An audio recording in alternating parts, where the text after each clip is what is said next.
Y les recuerdo que las políticas de privacidad se las dimos antes de comenzar esta grabación. Así que adelante, Carlos. Hola, ¿qué tal? Buenos días. Como lo dijo Valentina, yo soy el abogado de Cumplimiento Chile.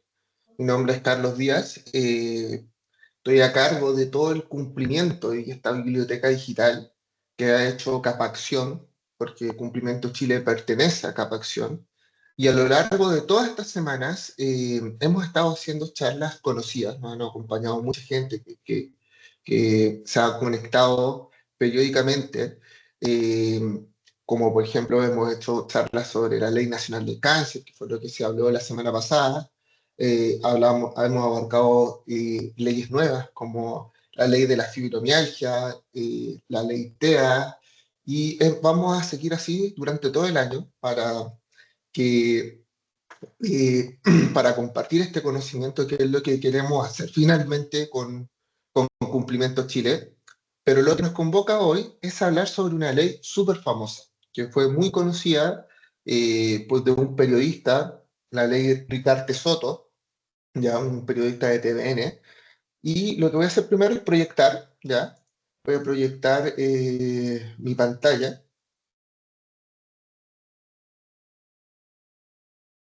No sé si se ve, Sí, se ve bien. perfecto. Ya, entonces ahora voy a proyectar y espero que les sirva esta ley, porque yo la encuentro bastante entretenida.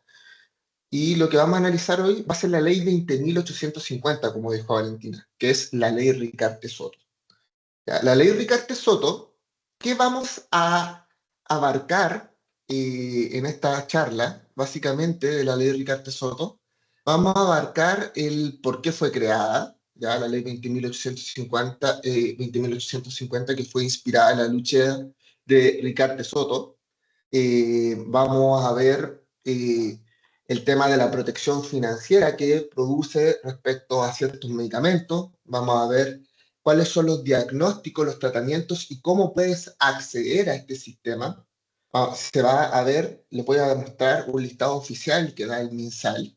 Vamos a abarcar los derechos y deberes del sistema, derechos para pacientes, cuáles son los deberes del sistema, cuáles son las formas de reclamo tanto en el ente administrativo como en el ente judicial para poder activar esta ley de Arte Soto, y cuáles son las buenas prácticas institucionales que deberían tener el sistema público, tanto privado o público de salud. ¿Ya?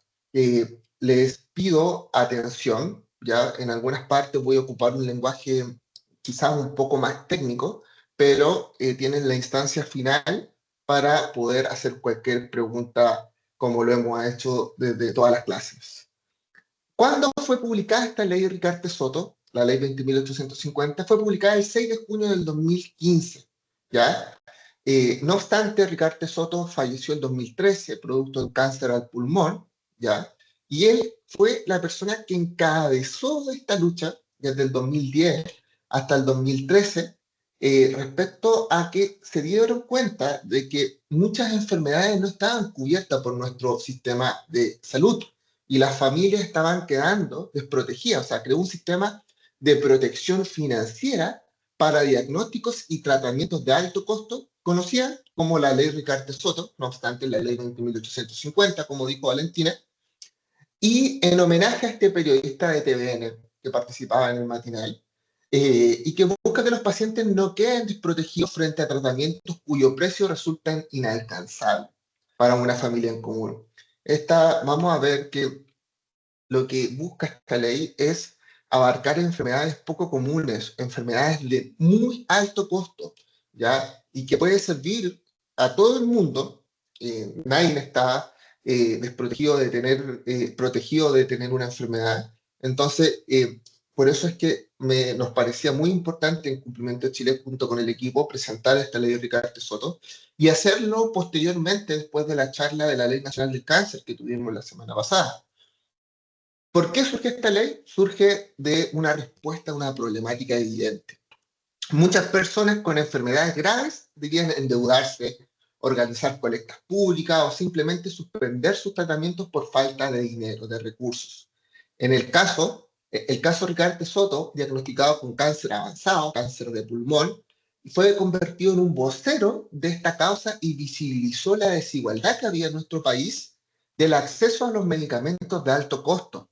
¿Qué hizo esto? Que generó una conciencia pública, una conciencia política, presionando para crear mecanismos estructurales que impidieran que la vida de los pacientes dependiera del nivel económico. O sea, lo que hace esta ley es unir y que haya un acceso gratuito a ciertas enfermedades, tanto para un nivel socioeconómico, personas del nivel socioeconómico alto, como de un estrato económico bajo. ¿Ya? O sea, que haya una equidad. O sea, uno de los principios de esta ley es la equidad. ¿Cuáles son los objetivos que tuvo esta ley? Ya, esta ley estamos hablando que ya lleva implementada 10 años, ya. Vimos la semana pasada la Ley Nacional del Cáncer, que se unen, van a darse cuenta que muchas leyes que vamos a estar pasando empiezan como a resonarle en la cabeza, sobre todo a las personas que han estado antes en las charlas. Y quiero que sepan de que esta ley ya lleva 10 años, por eso es que está tan avanzada. Se han dado cuenta de que muchas leyes que hemos pasado, por ejemplo, la ley TEA, la ley de la fibromialgia, son leyes que tienen de implementación un año y por eso son leyes que son pobres respecto a cómo es su aplicación. Van a ver que esta ley es más robusta porque tiene más años de aplicación y su objetivo fue proteger a las personas y familias frente a gastos catastróficos de salud. Fue definir mediante un proceso técnico y participativo qué enfermedades, qué tratamientos debían ser cubiertos por el Estado. Hay un listado que vamos a revisar más adelante del MinSal de todas las enfermedades que están cubiertas por esta ley. Asegurar que el financiamiento sea estatal, o sea, sin copagos ni aportes adicionales de los pacientes. Si tú tienes alguna enfermedad que está cubierta por la ley Ricardo Soto y te obligan a pagar, eso es ilegal. O sea, aquí hay una gratuidad completamente. Ya no se admiten copagos y lo importante acá es transparentar la selección de tecnologías y garantizar la equidad de acceso. Por eso les dije, estrato económico alto, estrato económico bajo, personas de clase media, independiente del sistema previsional que se tiene, si estamos hablando de FONASA, si estamos hablando de algún tipo de ISAPRE. Es sumamente relevante que entiendan eso, que acá hay una equidad. Ese es el objetivo central que tiene esta ley, Ricardo Soto. ¿Qué enfermedades cubre esta ley? Bueno, esta cobertura se concentra en enfermedades de alto costo, de baja frecuencia y de gran impacto social en lo familiar. Entre ellas hay cánceres tratados con terapias inmunológicas o biológicas, enfermedades raras o huérfanas, más raras, trastornos metabólicos complejos, enfermedades autoinmunes. Y hay un listado que se va entregando periódicamente por el MinSal y que va incorporando nuevas tecnologías, ¿ya? Y aquí quiero voy a hacer una pausa, ¿ya? Y esto se lo va a enviar Valentina después. No sé si es que se ve, Valentina, ¿se ve? Sí, Carlos, Se ve, está. está con el Perfecto. micrófono apagado, se ve bien. Ya, miren, esto es un listado de la Superintendencia de Salud sobre la ley Ricardo Soto. Actualmente, esta ley nos dice qué es la ley Ricardo Soto, cómo se puede acceder, ya que esto lo voy a pasar yo también. Dice que es gratuito, cubre el 100% del valor de los medicamentos y dispositivos médicos, y actualmente están cubiertas 27 enfermedades, ¿ya? Enfermedades que son raras. Por ejemplo, yo al menos no soy médico, quizás aquí hay conectado personal de la salud, entonces no les puedo entrar más no puedo entrar más en lo profundo de qué tratan estas leyes, ¿ya? Pero, por ejemplo, está la tirocenemia tipo 1, el cáncer de mama HER2 positivo, se cubren enfermedades como la artrosis reumatoide, artritis por psoriásica, colitis ulcerosa. Hay una serie de enfermedades que están cubiertas y son gratuitos los tratamientos dependiendo del grado y de nivel. Y después, más adelante, les voy a enseñar cómo pueden acceder a estos beneficios. Actualmente son 27 enfermedades. Estuvimos investigando junto con el equipo de Capacción y de Cumplimiento de Chile, y una de las enfermedades que se está buscando este año eh, incorporar es el tema de una enfermedad de la piel. Francisca o Valentina, ¿cómo se llamaba la enfermedad que posiblemente se vaya a incorporar este año 2025? Dermatitis atópica. La dermatitis atópica, exactamente. Porque hay muchas personas que sufren de dermatitis atópicas, pero en el caso de la dermatitis atópica que es más severa, ¿ya? Porque personas que sufren dolor, sufren de alta picazón, entonces muy atentos, si es que les interesa esta ley, al el listado que se encuentra periódicamente por parte del MinSal. Como les dije, esta información se les va a hacer llegar. Son 27 enfermedades actualmente, lo cual demuestra el avance de los 10 años de esta ley, porque se partieron con enfermedades como el cáncer y enfermedades más comunes como la esclerosis múltiple, pero actualmente vemos que están enfermedades como la dermatitis atópica, entonces que se van a incorporar, o sea, hay un constante avance respecto a esta ley, ¿ya? ¿Y qué es lo importante acá? ¿Cuáles son las instituciones responsables de la implementación? En la ejecución de esta ley de Ricardo Soto, el Ministerio de Salud. ¿Ya? ¿Por qué? Porque define diagnósticos cubiertos y dicta una normativa técnica constantemente. El Fondo Nacional de Salud, FONASA, que administra estos recursos y realiza los pagos a los prestadores, tanto privados como prestadores públicos. La Superintendencia de Salud, fiscaliza el cumplimiento de la ley, sanciona incumplimientos, asegura la transparencia, fiscaliza a la ISAPRE, a FONASA y los prestadores acreditados. Pueden ser hospitales públicos, clínicas privadas habilitadas para otorgar diagnósticos y tratamientos. Y acá, personas que han visto otras leyes con nosotros, se van a dar cuenta que en todas las leyes relacionadas con la salud, como la que hemos visto, como la fibromialgia, la ley TEA, la ley nacional del cáncer, la opinión pública de los pacientes es sumamente importante. Por eso existe un consejo consultivo de usuarios, que vamos a pasar a ver más adelante, que está compuesto por organizaciones de pacientes que participan en la priorización de enfermedades y velan por la voz ciudadana en el sistema. Es sumamente importante que cuando se conforme una ley, sobre todo que tiene que ver con salud, se tenga la opinión de los pacientes, porque ¿quién mejor que los pacientes nos pueden decir cuáles son las necesidades y la realidad del país que estamos viviendo? ¿Cuáles son las nuevas enfermedades? ¿Cuáles son los costos de vida que pueden tener los pacientes con sus familiares? Entonces, por eso vamos a ver que el Consejo Consultivo de Usuarios es uno de los principales focos de esta ley. ¿Cuál es la importancia de la entrada en vigencia? Bueno, esto marcó un cambio profundo en el sistema sanitario de nuestro país, ya que nos vamos a dar cuenta a lo largo de esta charla que ¿qué tiene que ver con que cubra la enfermedad? Tiene que ver que cubra un tratamiento con temas farmacológicos, con hospitalizaciones de alto costo, dejó de depender del bolsillo de los pacientes. Hay mucho desconocimiento hasta el día de hoy, o sea, muchas veces existen aseguradoras que empiezan a decirte, oh, protégete ante el cáncer, y quizá el cáncer que te están ofreciendo como seguro está cubierto por esta ley, ¿ya?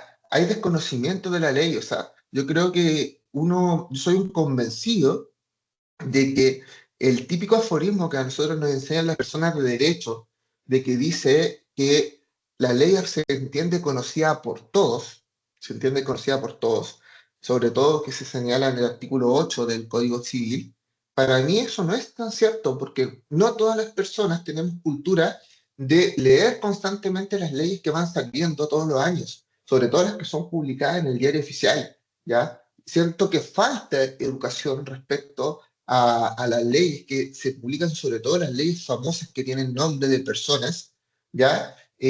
No está esa educación en las noticias, no está esa educación en ninguna parte, y muchas leyes están escritas con lenguaje jurídico, y el lenguaje jurídico no es un lenguaje que sea interpretado por cualquier persona porque tiene un lenguaje técnico, todas las profesiones tienen un lenguaje técnico. Entonces, esto pasó a ser un derecho garantizado por el Estado. Redujo desigualdades, reforzó el derecho constitucional a la salud, que es un derecho fundamental, artículo 19, número 9 de la Constitución Política de la República, y otorgó mayor confianza al sistema gracias a la transparencia en la selección de enfermedades y tratamientos cubiertos. Ejemplo, imaginémonos a María. María, de 46 años, fue diagnosticada de cáncer de mama HER2 positivo. Su tratamiento requería un medicamento biológico cuyo costo superaba por mucho sus ingresos y no estaba cubierto por ningún plan privado de salud. Con la ley Ricardo Soto, este medicamento fue incluido en el listado oficial, permitiéndole acceder al tratamiento en un hospital que esté acreditado, ya que te lo tienen que informar sin costo alguno, y así la ley evitó que una familia quedara en la ruina económica para salvar la vida de sus integrantes. Ese es el sentido de la ley Ricardo Soto. El cáncer de mama, HER2 positivo, es una enfermedad cubierta. Y vamos a ver qué pasa si es que te lo niegan. O sea, esa es la importancia que tiene la ley. Vamos a ver derechos, vamos a ver formas de reclamar. O sea, la idea es que ustedes acá queden capacitados para poder enfrentar en caso que tengan que activar la ley Ricardo Soto. Ya, diagnóstico, tratamiento y acceso al sistema de protección financiera. El corazón de la ley, listado oficial. Vimos el listado oficial, o sea, el listado que acabamos de ver de la Superintendencia de Salud, que en realidad es dictado por el MinSal, ya es el corazón de esta ley porque nos dice cuáles son las enfermedades que son las que se cubren.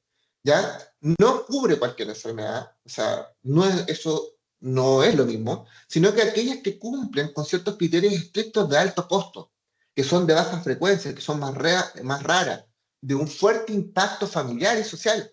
Para ello se mantiene un listado de diagnóstico y tecnologías sanitarias que es actualizado periódicamente por el Decreto Supremo del MinSal, y dicho listado es vinculante tanto para FONASA como para ISAPRES, principio de equidad, lo que significa que ambos deben otorgar una cobertura en igualdad de condiciones.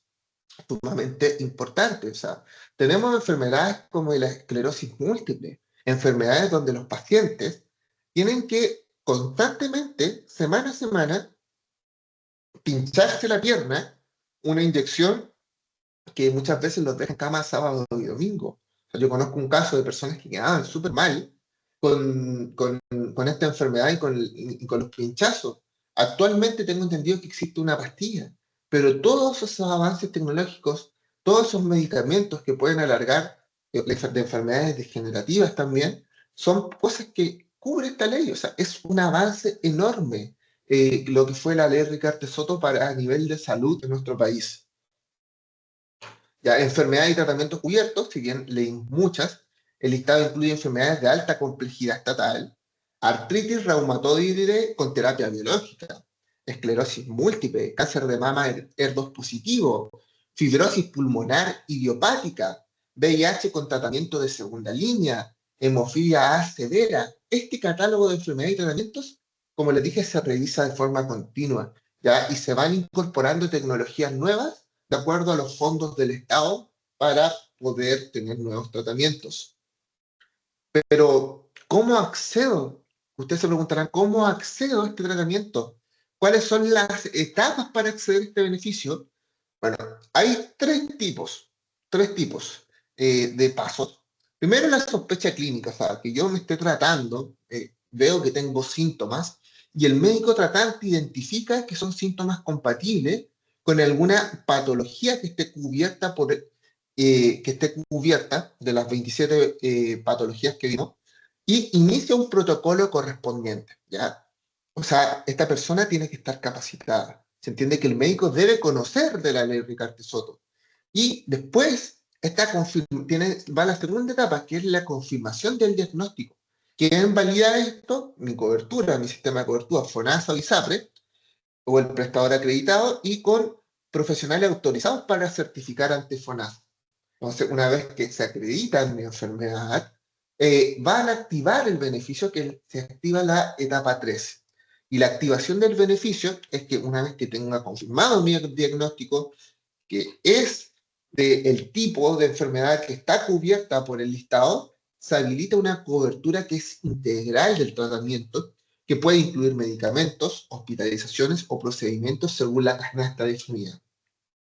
Quizás personas que estén acá conectadas, que estuvieron en la charla la semana pasada, se preguntarán, pero ¿cuál es la diferencia que existe con la ley Ricarte Soto con la Ley Nacional del Cáncer?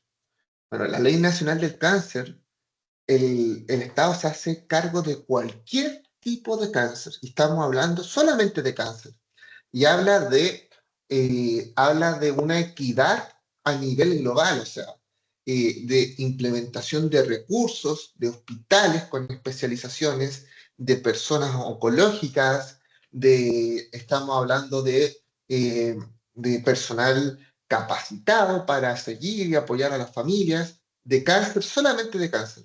La ley Ricarte de Soto habla de enfermedades raras, habla de cobertura gratuita de esas atenciones y de financiamiento de medicamentos. Igual, si vemos también de que existen algunos tipos de cáncer, actualmente tenemos que pensar que la ley Ricardo Soto fue primero, el 2015, fue primero que la Ley Nacional del Cáncer. La Ley Nacional del Cáncer se introdujo el año 2020. Entonces, se pueden complementar, hay una complementación, pero acá tenemos enfermedades sumamente distintas, como las que leímos, o sea, artritis reumatoide, tenemos esclerosis múltiple, tenemos fibrosis pulmonar. Entonces, acá estamos hablando de más enfermedades y de un acceso a un tratamiento gratuito. Y se los voy a mostrar al final de esta charla. ¿Dónde se realizan los tratamientos? Los tratamientos de los beneficiarios que activaron este procedimiento deben atenderse los prestadores de salud acreditados, ¿ya? Que cuenten con un convenio vigente con FONASA. ¿Quiere decir que tiene que ser solamente FONASA? No. Aquí hablé de igualdad, o sea, ISAPRE y FONASA. Estos pueden ser hospitales públicos de alta complejidad o clínicas privadas, a eso es lo que quería llegar, inscritas en el registro oficial. ¿Quién me da esta información? Me la debería dar el médico, ¿ya? El médico tiene que tener, vamos a ver, que tiene que haber una capacitación, si no yo puedo poner un reclamo formal, ¿ya? En ambos casos, el paciente accede sin costo personal, incluso si ya se encontraba en tratamientos antes de la inclusión de la enfermedad en el listado, el acceso puede regularizar siguiendo los lineamientos técnicos dictados por el Ministerio de Salud. ¿Qué quiere decir lo último que dije? Imaginemos que yo estoy con una esclerosis múltiple y no está en el listado. O que estoy con la enfermedad que nos dijo Francisca, la enfermedad de la piel, ¿ya? Y no está en el listado. Y yo ya estoy siguiendo un tratamiento por esa enfermedad. Y se incluye por la de Ricarte Soto, esa enfermedad en un listado. Yo puedo activar posteriormente el listado, en este caso la ley es retroactiva. ¿Ya? Normalmente ninguna ley es retroactiva. Acá yo, si estoy ya teniendo un tratamiento pagado por una enfermedad, que ya estoy recibiendo tratamiento y veo que se incluyó y que puedo tener acceso a esa enfermedad que ahora es gratuita, lo puedo tener. Eso es lo que nos señala la ley. Puedo acceder a este beneficio. ¿Por qué? Porque estamos hablando de derechos fundamentales. Estamos hablando del artículo 19, número 9 de la Constitución Política de la República, el derecho a salud. Estamos hablando del 19, número 1, el derecho a la vida. Por eso es que es tan importante estas leyes que tienen que ver con la salud. Criterios para priorizar las enfermedades que entran en el listado.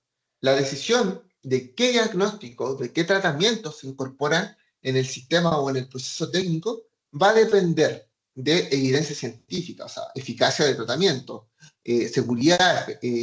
Acá es muy importante si el tratamiento que voy a darle a las personas sirve para controlar la enfermedad, sirve para encontrar una solución, la evaluación económica, costo, efectividad, impacto en el presupuesto del Estado, equidad.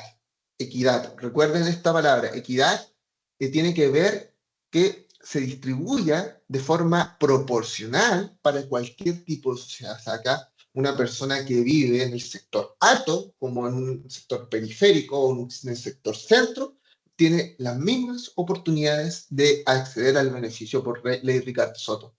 Participación ciudadana, consulta a las organizaciones de pacientes para recoger sus visiones y experiencias. Todos estos criterios son los que se utilizan para ir incluyendo las enfermedades, ¿ya? En este proceso está a cargo de la Subsecretaría de Salud Pública, apoyada por la Comisión Nacional de Evaluación de Tecnologías, ya que es la ETESA, que ayuda también a ver cuáles son los nuevos tratamientos que hay. O sea, estamos hablando de investigaciones científicas y de cada vez incorporación de tecnologías nuevas que nos van a apoyar a poder tener mejor acceso a la salud. Imaginemos que Carlos, de 38 años, fue diagnosticado de esclerosis múltiples. Su médico le informó que existía un tratamiento biológico capaz de controlar la progresión de la enfermedad, pero su costo superaba con creces sus ingresos. Gracias a la ley Ricardo Soto, ese tratamiento estaba incluido en el listado oficial. El médico inició el protocolo, las 3 etapas: sospecha del diagnóstico, confirmación del diagnóstico y activación, ¿ya? Y el diagnóstico fue validado por un hospital acreditado, se activó la cobertura y hoy Carlos recibe un tratamiento de manera gratuita. Esto asegura la continuidad y calidad en su atención sin que en su familia enfrente un endeudamiento que sea imposible de sostener en el tiempo. Tenemos que ver que son personas que pues, normalmente caen en licencia o quizás tienen que dejar de trabajar. Entonces, es un gran tema social esta ley que estamos viviendo el día de hoy. ¿Cuáles son los derechos del paciente? ¿Cuáles son los deberes del sistema? ¿Qué tiene que ver, qué rol juega la vigilancia institucional? O sea, la ley no solo financia tratamientos de alto costo, sino que también reconoce derechos explícitos a los pacientes, a los beneficiarios, que refuerzan el principio de equidad y dignidad. O sea, los pacientes tienen derecho a un acceso igualitario a los tratamientos sin importar si es FONASA o ISAPRE. Gratuidad total, lo que significa ausencia de copagos, deducibles o aportes adicionales. Acá no me sirve un seguro. Acá, si es que yo estoy en una clínica, no sabes qué, tú tienes que pagar por esto tal precio o tal canasta mensual. Mentira, ustedes tienen que reclamar. Vamos a ver de que los distintos reclamos, y aquí me voy a adelantar un poco en la materia, puede partir desde la institución misma, desde el hospital o la clínica privada, ascendiendo a mi prestador de salud, ya sea FONASA o sea ISAPRE, hasta ir un poco más allá y ir a la superintendencia de salud. Vamos a ver de que existe un recurso especial para hacer un reclamo al Ministerio de Salud, e incluso existe una instancia judicial. Y esa instancia judicial es un recurso de protección. ¿Ya? Consentimiento informado, ¿ya? Perdón, me salté uno. Información clara y oportuna sobre el diagnóstico, la cobertura y los prestadores disponibles. Acá es sumamente importante la capacitación del personal clínico. O sea, el cómo esta ley ha ido abordando la capacitación, o sea, las personas que están en un hospital, en un CESFAM, en una clínica, deben tener este conocimiento, sobre todo los médicos. O sea, hoy esta enfermedad entra en la cobertura de la ley Ricardo Soto, entonces voy a derivar y voy a activar este protocolo. Es algo que deben tener información. Afiches, vamos a ver en página web, o sea, lo que sí existe es la página web, pero no todas las personas, no es que las personas digamos, hoy día me desperté aburrido, voy a revisar el MinSal a ver qué noticias nuevas tiene el MinSal. No, eso no pasa en la realidad. O sea, la gente que normalmente está enferma necesita información en la práctica, en las instituciones de salud que existen, sea donde esté mi prestador de salud. Consentimiento informado, de modo que ningún tratamiento puede aplicarse sin explicación y aprobación del paciente. Acá estamos hablando de un derecho, de la dignidad del paciente. Lo hablamos también en la ley anterior, la Ley Nacional del Cáncer. Yo, como profesional, cualquier tipo de profesión, creo yo, en este caso yo soy abogado, no puedo decirle a un cliente y hablarle en lenguaje jurídico y que no entienda nada de lo que se va a hacer en una causa. No, ¿sabes qué? Es que la causa está en autos por resolver, entonces la resolución que viene es una interlocutoria de primer y segundo grado, una sentencia definitiva, entonces yo voy a ver si es que voy a poner o interponer un recurso de apelación, o si es que esto falla, voy a poner una casación en el fondo, una casación en la forma, y si no resulta todo eso, voy a interponer un recurso de nulidad. Entonces, acá la persona va a quedar plop, porque obviamente no tiene por qué saber mi lenguaje técnico. Y esto es lo que exige la ley, que los profesionales de la salud sean capaces de dar un consentimiento informado sobre un tratamiento con un lenguaje claro, con un lenguaje que no sea técnico, cosa de que el paciente entienda cuál va a ser el diagnóstico que se le va a realizar y pueda acceder o no según lo que entienda. Continuidad en la atención. Una vez activado el beneficio, no tiene que haber interrupciones arbitrarias por el tratamiento, como por ejemplo no hay dinero, no, o sea, hay una garantía acá. Trato digno, no hay que tener discriminación, equidad, no discriminación, dignidad, cualquiera sea la condición de salud o la situación económica de la persona. O sea, estos son los derechos que están garantizados por el Estado por ley expresa, ya que es la ley 20.850, y que ustedes pueden reclamar ante un sistema de salud. ¿Cuáles son los deberes de los prestadores de salud? La ley impone obligaciones concretas a los prestadores públicos o privados, FONASA o ISAPRE. Primero, entre ellas destacan derivar correctamente a los pacientes que podrían beneficiarse de este sistema, informar y registrar el inicio del proceso de la cobertura, respetar los protocolos clínicos oficiales que están detentados, que están definidos por el Ministerio de la Salud, no condicionar el acceso de presentación a pagos, a seguros o a documentos excluyentes. O sea, acá no hay copagos, acá no se paga, gratuidad. Ya con esto ustedes deberían salir después de esta charla y saber que la cobertura de las 27 enfermedades de la ley Ricardo Soto es gratis, sobre todo cuando ya activaste este mecanismo. Priorizar la atención de los casos cubiertos en el listado vigente. El incumplimiento de estas obligaciones no es menor, puede constituir una falta a la ética o administrativa de un paciente que tiene derecho a denunciar. Instituciones encargadas de la supervisión, ya les adelanté en la diapositiva anterior, pero se los voy a volver a decir: el Ministerio de Salud, que define los diagnósticos y tratamientos cubiertos mediante el listado. FONASA gestiona los recursos. La Superintendencia de Salud fiscaliza a ISAPRES, a los prestadores privados, y recibe reclamos de pacientes que puede ordenar reembolsos y aplicaciones de sanciones. ¿Cómo reembolso? Imaginemos que el hospital me empieza a cobrar o me estaba cobrando por una enfermedad cubierta por la ley Ricardo Soto. Bueno, la superintendencia puede ordenar que me reembolsen ese dinero. Consejo Consultivo de Usuarios, integrado por representantes de pacientes, que emite recomendaciones sobre la inclusión de diagnósticos y supervisa que este sistema sea transparente. Como les dije, ya se lo había adelantado en una diapositiva anterior. Acá tenemos un letrero de una persona que dice dignidad, ¿ya? Que es uno de los pilares de la ley Ricardo Soto, la transparencia y el acceso a la información, que esto tiene que ver con dignidad, el acceso a la información, ¿ya? En la difusión activa se exige que los pacientes tengan un acceso público al listado oficial de los diagnósticos y tratamientos cubiertos.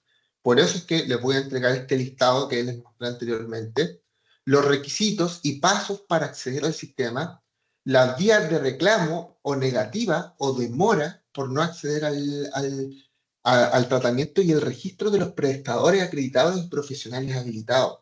O sea, tiene que haber una información transparente. La gente no puede estar ignorante en este tipo de temas. ¿Por qué? Porque es un derecho fundamental, que lo repito. Y estos accesos deben estar disponibles en sitios web, oficiales de centro de salud, oficinas de atención al público, para que ningún paciente quede excluido por falta de información. Acá la falta de información no es una opción. Ejemplo, tenemos que Sofía, paciente con fibrosis pulmonar idiopática, enfermedad que está en el listado, acudió a una clínica privada donde su médico no le informó que la enfermedad estaba cubierta por la ley Ricardo Soto. Esto es una falta. Inmediatamente encontramos una falta. Le indicó que debía continuar pagando el tratamiento de manera particular. Con ello se vulneraron varios de sus derechos. Recibir información clara, que señala la ley, que es un derecho del paciente, el consentimiento informado, el principio de equidad y el acceso igualitario de la información. Entonces, ¿qué hizo Sofía? Decidió reclamar ante la Superintendencia de Salud, que ordenó al prestador a activar el protocolo por ley Ricardo Soto y devolver los pagos indebidos. Este caso muestra cómo la ley no solo reconoce derechos, sino que también establece mecanismos para hacerlos cumplir. Por eso es tan importante la ley de Ricardo Soto. Vamos a lo que quizás les interesa mucho. ¿A quién reclamo? ¿Cómo lo puedo hacer? ¿Qué hago ante la negativa de la cobertura? ¿Ya? Aunque la ley, Ricardo Soto, garantiza tratamientos de alto costo en la práctica, existen casos en los cuales me lo pueden rechazar. O sea, pueden enfrentarse a obstáculos. Ocurre cuando no hay información clara, como en el ejemplo anterior, cuando son derivados incorrectamente, cuando se le exige pagar algo que no debería pagarse, o ante la negativa con fundamentos técnicos, porque puede haber una negativa que te digan que la enfermedad no es la que realmente está cubierta. Ante estas situaciones, la ley va a contemplar diversos mecanismos para proteger al paciente y asegurar que se respeten sus derechos. Reclamos. Vamos primero en sede administrativa. Esto se lo adelanté de forma muy rápida. Primer reclamo. ¿A quién puedo hacerle el primer reclamo? Al prestador de salud. O sea, si estoy atendiéndome en un hospital y no me informaron sobre la ley de Ricardo Soto, me negaron, el paciente puede reclamar directamente en el hospital donde se está atendiendo o en la clínica, ya sea verbalmente o por escrito, dejando un registro de la respuesta. Yo siempre recomiendo hacer todos los reclamos. Yo soy bien bueno para reclamar.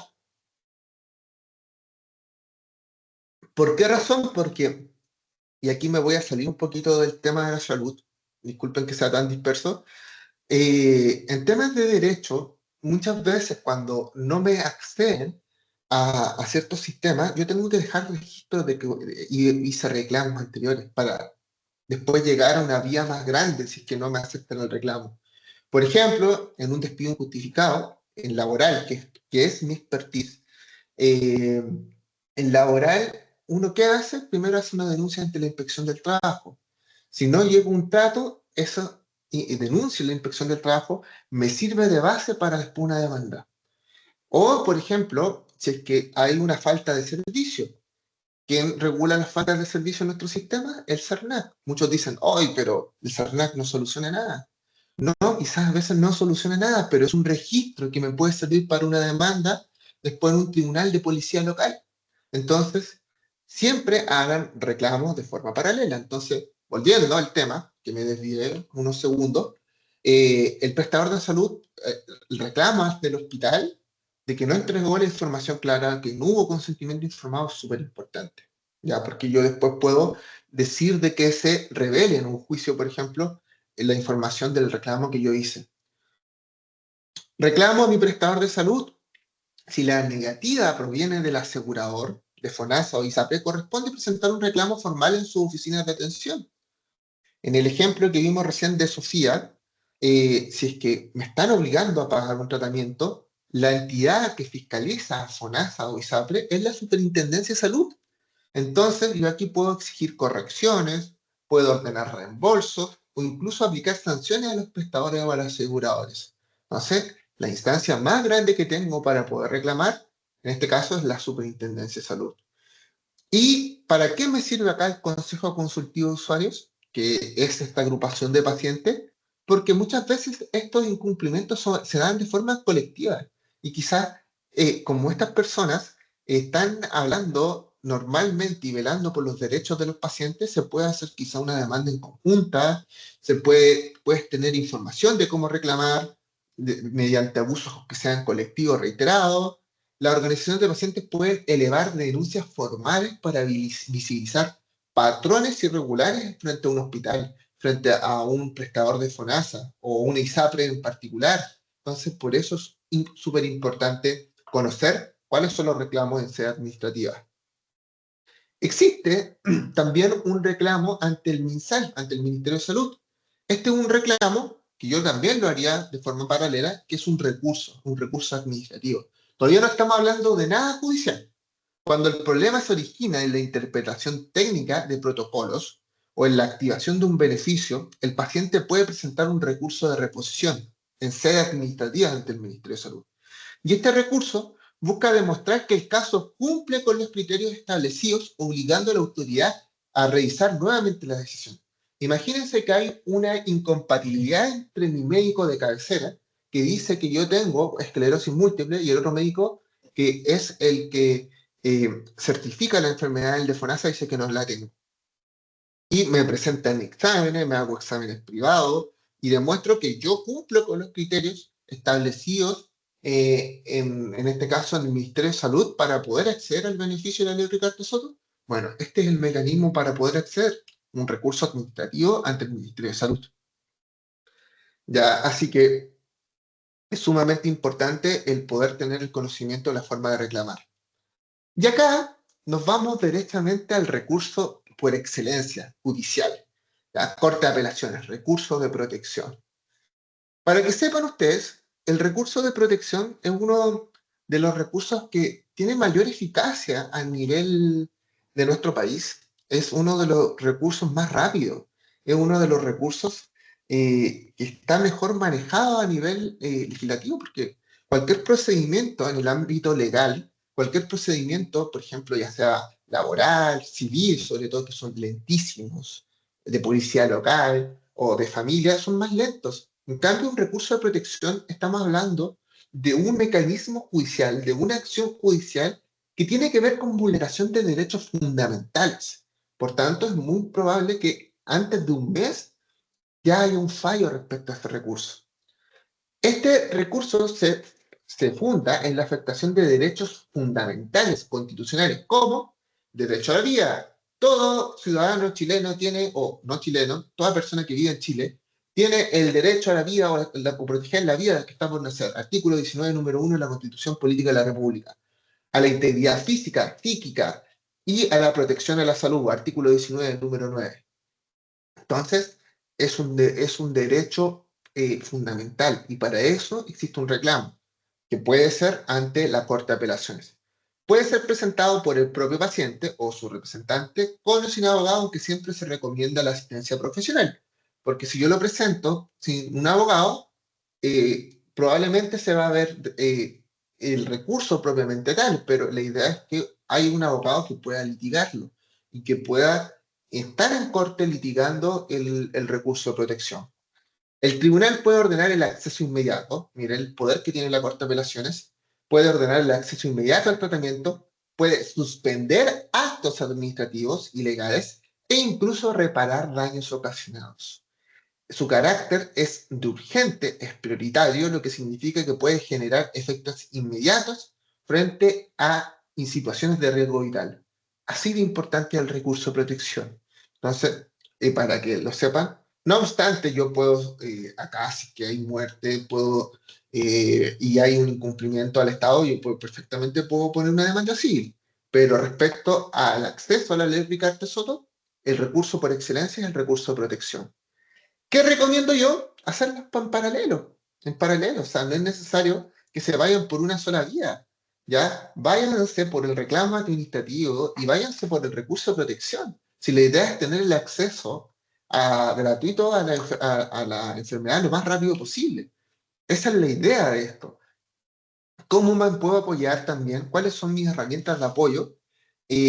Puedo apoyarme ante el Instituto Nacional de Derechos Humanos. Esta organización me brinda orientación, me brinda apoyo para establecer acciones legales ante casos de vulneración de derechos fundamentales. Las corporaciones de asistencia judiciales, o sea, acá tenemos orientación y asesoría de abogados o de alumnos en prácticas que estén a punto de ser abogados sin necesidad de pagar. Esto es gratuito. ¿Ya? También están las clínicas jurídicas. Hay clínicas jurídicas que son muy buenas a nivel país, como la de la Universidad Católica. Tenemos la clínica jurídica de la Universidad Andrés Bello, que es famosa por su clínica jurídica, la del Alberto Hurtado, la de la Universidad de Chile. Todas esas clínicas jurídicas son famosas por la prestación de los servicios que tienen de forma gratuita, ¿ya? Y para ver tu nivel socioeconómico. Organizaciones de pacientes cumplen el rol clave de acompañar, asesorar y visibilizar casos de negación injustificada a la cobertura.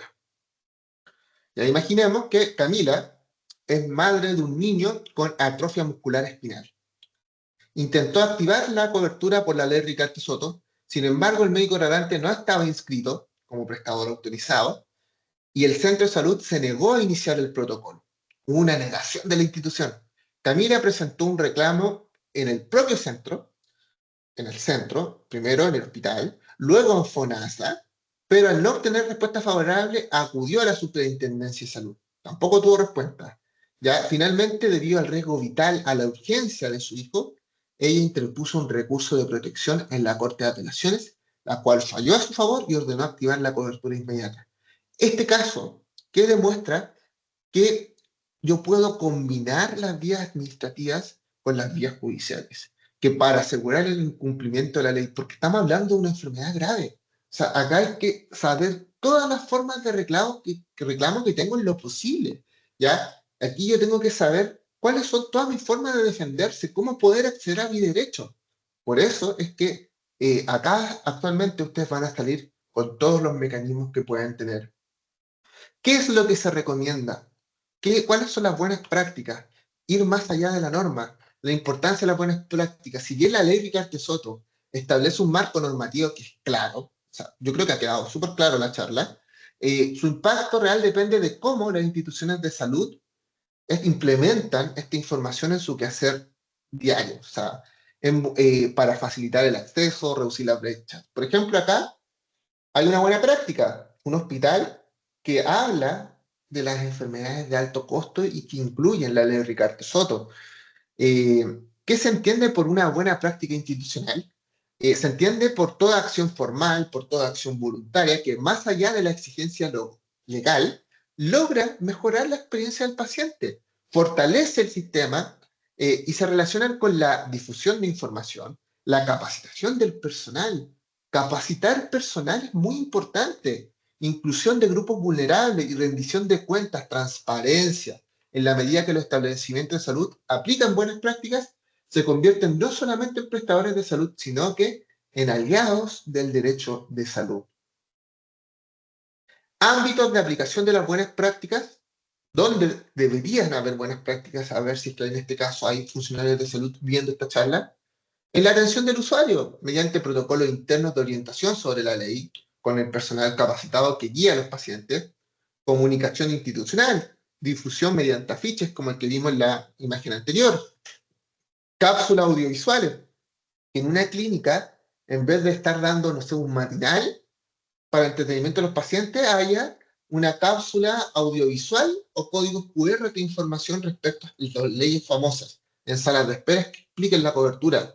Gestión clínica, designación de un gestor de cobertura en cada recinto para asegurar que los procesos se activen oportunamente. Inclusión y equidad, atención prioritaria a pacientes de sectores rurales, a migrantes o con discapacidad, garantizando la igualdad de acceso. Transparencia, publicación periódica de las estadísticas sobre la cobertura y los tiempos en activación. Participación de la ciudadanía, incorporación activa de las organizaciones de pacientes en los comités de usuarios y en las decisiones sobre priorizaciones de enfermedades que van a ir en el corazón. ¿Cuál dijimos que era el corazón de esta ley? El listado de las enfermedades. Y acá vamos con el Consejo Consultivo. El rol de la participación ciudadana es elemental. La propia ley contempla la existencia de un consejo consultivo de usuarios, donde participan representantes de organizaciones de pacientes. Su papel no es simbólico, sino que tienen derecho a emitir opiniones y recomendaciones sobre la inclusión de nuevas tecnologías, ¿ya?, sanitarias, supervisar que el sistema sea transparente, a que se recojan su voz directamente de los afectados y visibilizar las enfermedades que son raras, las enfermedades a las que se debería acceder, cuáles son las enfermedades que nos están siendo más comunes en pacientes, que están afectando a nivel económico. Recuerden que por eso se implementó por la desigualdad económica esta ley, y cómo quizás ayudar a la familia también. Entonces, es que haya este rol del Consejo Consultivo Paciente es elemental en nuestra, juega un rol elemental en la ley Ricardo Soto.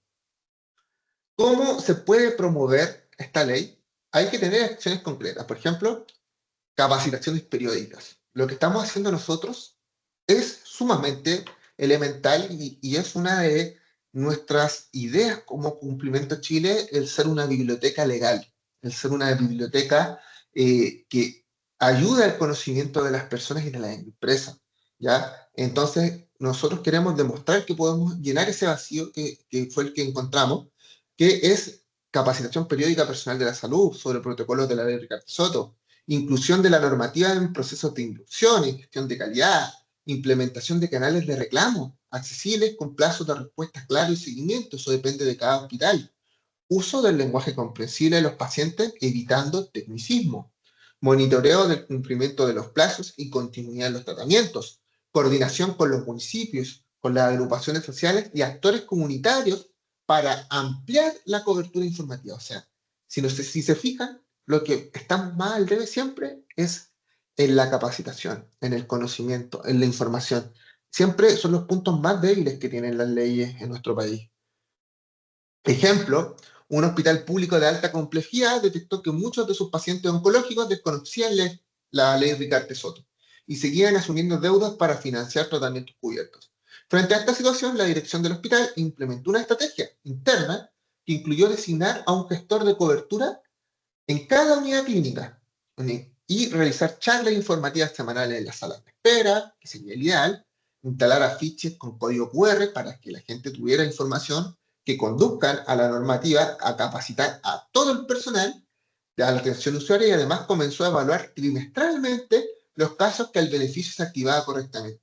Gracias a esta medida, el hospital público de alta complejidad no solo cumplió con la ley, sino que la convirtió en una herramienta visible, en una herramienta cercana, garantizando que ningún paciente quedara atrás con desconocimiento por falta de iniciativa institucional. En conclusión, y ya terminando esta charla, ya que me voy a salir un poquito después de la conclusión y quiero mostrarles algo, la ley Ricardo Soto marcó un cambio histórico en nuestro país, porque garantizó acceso a tratamientos de alto costo de forma gratuita, ¿ya? Ayudó a las familias, aseguró una protección financiera, una equidad, una transparencia, reconociendo derechos de pacientes y obligaciones de los prestadores de salud. Su eficacia no depende solamente de la ley, sino también de las buenas prácticas en las instituciones y en la participación activa de la ciudadanía. O sea, ustedes también son un rol importante. En definitiva, la ley es un paso decisivo hacia una salud más justa, hacia la dignidad y hacia la humanización de los procesos que tienen que ver con enfermedades catastróficas. Esto fue la charla. Muchas gracias por escucharme. Y antes de terminar, quiero mostrarles algo, que van a tener acceso ustedes a estas diapositivas. Lo que quiero mostrarles es lo siguiente. Estos son enlaces de interés que dejé en la diapositiva. Si yo, por ejemplo, presiono este primero, el superintendencia, ya se va a abrir una página. Ya esta página se acaba de abrir y yo la voy a trasladar acá. ¿Se ve, cierto? Sí. Ya, mira, esta página se deriva a la Superintendencia de Salud. Y aquí aparecen todas las enfermedades que están cubiertas por la ley Ricardo Soto. Y si yo selecciono una, por ejemplo esta, y voy bajando, me dice cómo accedo, dónde está la estrategia del beneficio, qué tipo de atención me garantiza, qué medicamentos me cubre y cuánto es el máximo de tiempo de espera. O sea, es sumamente importante que tengan y que valoren este link porque aparecen todas las enfermedades.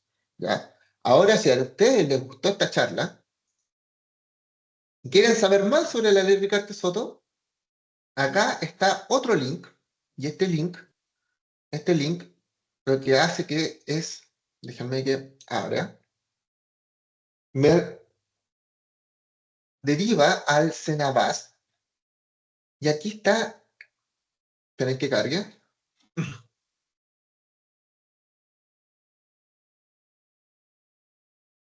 acá está la transparencia de todo lo que ha pasado con la ley Ricardo Soto, lo que se ha invertido en medicamentos, de los usos terapéuticos y productos comprados, o sea, la transparencia completa de lo que les decía yo.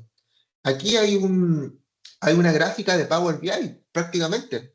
Entonces, lo que necesitan acá ustedes, todo lo que necesitan tener de información está en ese link.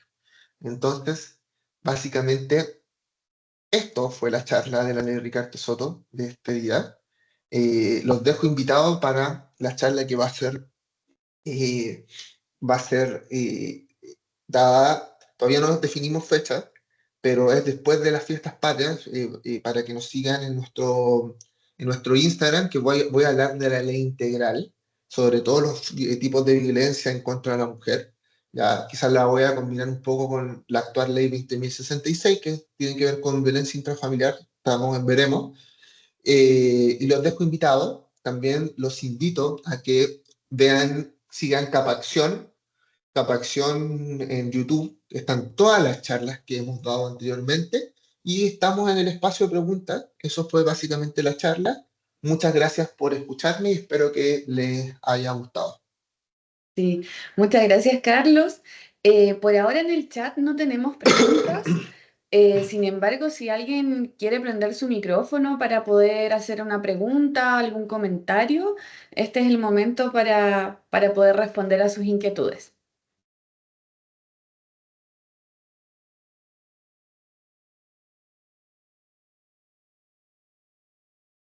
¿No? Bueno, entonces les vamos a ir agradeciendo por la conexión, por el interés en estas temáticas. Y como mencionaba Carlos, nuestra próxima charla se va a tratar sobre la ley integral. Así que van a estar cordialmente invitadas y invitados, como siempre, a participar de estas instancias formativas y les haremos llegar la información a sus correos, ¿ya? Así que muchas gracias nuevamente. Gracias, Hardy. Gracias, Mariela.